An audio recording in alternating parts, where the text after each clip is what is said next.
They always ask on the TV, what record was top of the charts when England won the World Cup? And they all go, Out of Time, Chris Farlowe. That's it. There you go.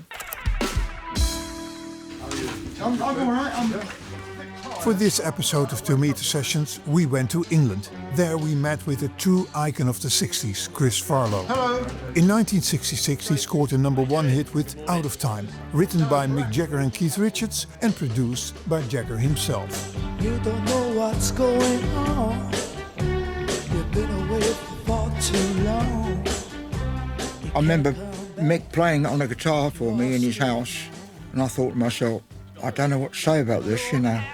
You can't say no, because it's the Rolling Stones are doing it for you. So Mick said, oh, don't worry about it. When we get it in the studio, it's going to be great, because it's all cellos. And it was. Great record. Well, baby, baby, baby, you're out of time. The good thing was that when I had the #1 record, Out of Time, the same week, England won the World Cup. So I was like 2 strikes for me. Because every time they come up with the World Cup, they always ask on the TV, what record was top of the charts when England won the World Cup? And they all go, Out of Time, Chris Farlowe. That's it. There you go. I know it's true. I love you. Yes, I do.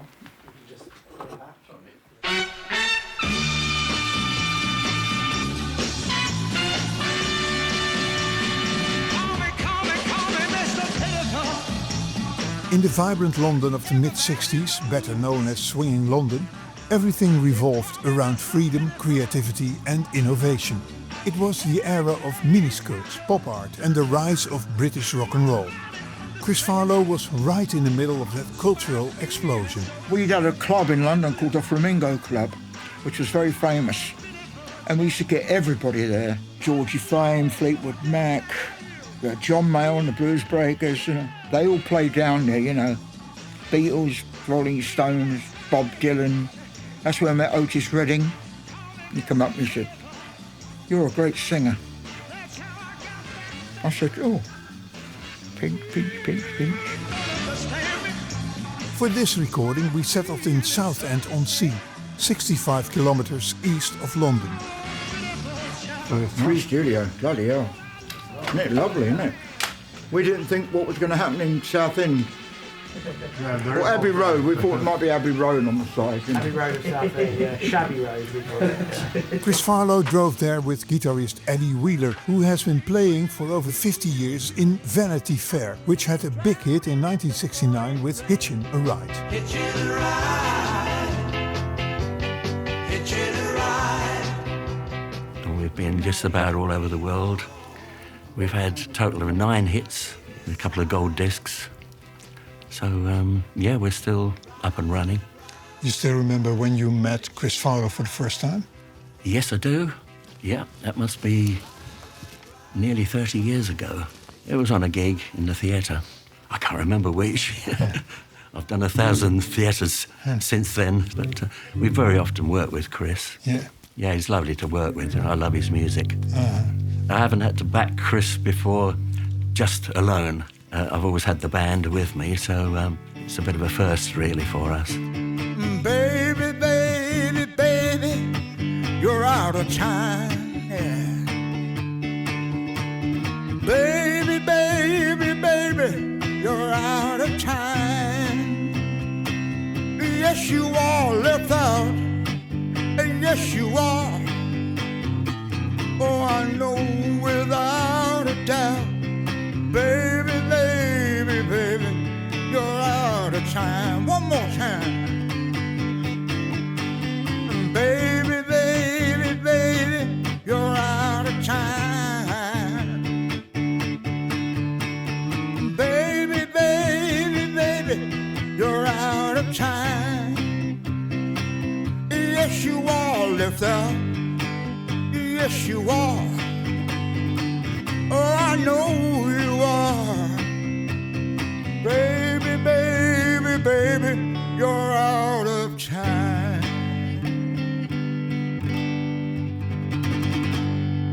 I was born during a war in London. Ah, cool. And my mother would play in the pubs for the troops, you know, and I would sit beside her, and my mother would teach me Doris Day songs, and that's how I started singing. But nobody knew I could sing. I mean, it just happened. And when I started singing with my mother, people would say, "Is that your boy?" And she said, "Yeah." She said, "Where do you get that voice from?" And she said, "I don't know, just started singing." I was very lucky, really. My mother introduced me to women jazz singers like Sarah Vaughan, Ella Fitzgerald, Jerry Southern, Chris Connor, Anita O'Day. It went on and on with women. I love the women jazz singers, you know. There weren't many men singers. You had Tony Bennett. Yeah, not very much, you know. Mel Torme was good. I liked Mel Torme. Frank Sinatra, I like Frank Sinatra, but he wasn't really... I like hard, like Frankie Lane, and very strong voice, you know. Yeah, everybody, let's have some fun. Where did you get your music? Did you get it from radio or newspapers? Yes, Radio Caroline. But most of the time we used to play the American air bases. They're Air Force bases in England, you know. Yeah. We used to go in there and think, wow, look at this place, you know. Wow, look at that. Look at the restaurant there. Look, American restaurant.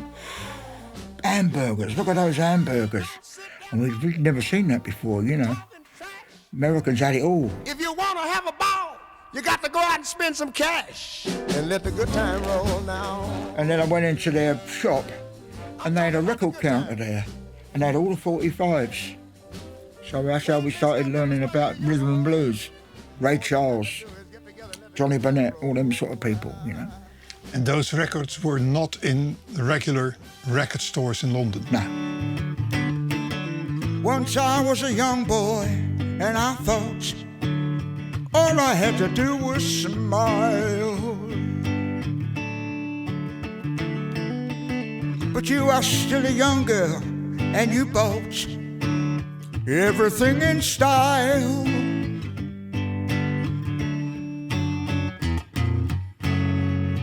So what becomes of you, my love,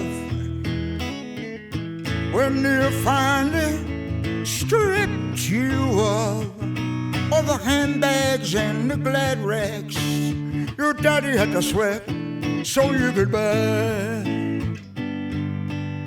That's right.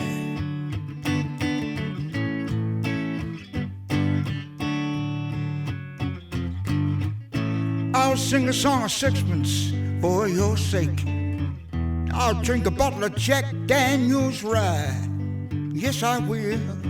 How did you get to learn Handbags and Gladrags? Mike Darbo rang me up and said, "I've written a song for you." He liked my voice. They thought Chris Farlowe would do a knockout version, you know. Once I was a young man and I thought all I had to do was smile. Baby. Many cover versions were made. What do you think of that? Whoever records it now, well, Rod as well, and the Stereophonics, it's never as good as Chris Farlowe's version. Everyone says it, you know. Once you think you're in your heart, 'cause you don't mean a single thing without the handbags and the Gladrags that your poor old granddad had to sweat to buy you. Has your voice changed over the years? No. I still sing the same songs in the same key as I did in the 60s, which is very unusual, because a lot of people lose their voice, you know, but I don't. I mean, I was born like that. I was born with that voice, and it's been good to me. It's all or nothing. It's all hard or nothing. It's all or nothing for me. Yeah, one more time. It's all or nothing. It's all or nothing. It's all or nothing for me.